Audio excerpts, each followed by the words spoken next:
Father David here. A number of folks have suggested that priests should stay out of politics. And as I said in my very first video of this series, that has been my practice over 18 years of ordained ministry. For 18 years, I never put so much as a bumper sticker around my car supporting one political candidate over another. Clergy should always be involved in the bigger social questions of our life, poverty, housing, the economy, and the like, but typically leave to the side getting involved in partisan politics. But these are not normal times.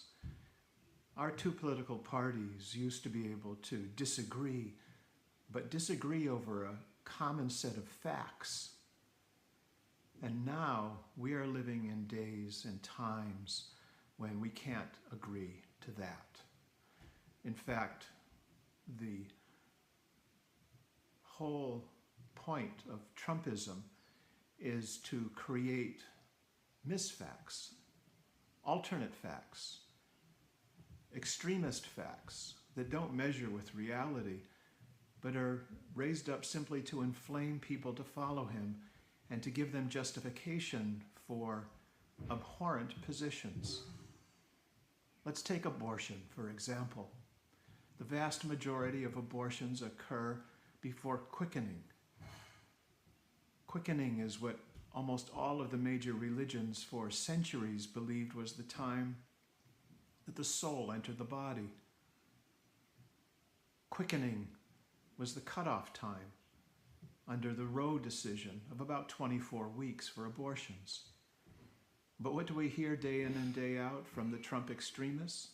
We hear that babies are being ripped from their mother's wombs, that abortions are being performed at the 9th month or even after birth. This is complete and utter nonsense. While there may be a few extreme examples of medical emergencies that somehow require that kind of dramatic medical intervention, that is a rarity, and it is only to save lives, and it is done with the utmost of regret. But to suggest that that's the norm in our country, it's simply wrong. And let's take immigration. Yes, there are people who come to this country illegally who commit crimes, and yet study after study shows that immigrants are far less likely to engage in criminal activity than American citizens. Why the demonization of immigrants? Because then again, it justifies people's ability to take extreme positions. I'm speaking out now because while history doesn't repeat itself, it does rhyme. And we are living in a time that is rhyming very scarily with 1930s Germany.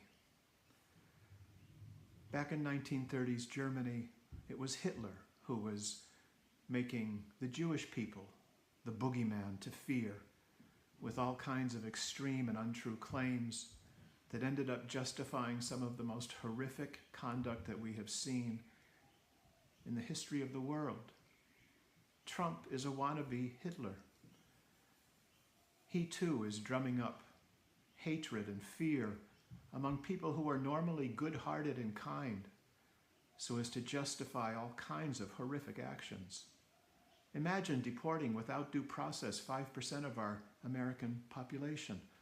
That's what his Project 2025 plan calls for. And don't believe him when he says he knows nothing about it.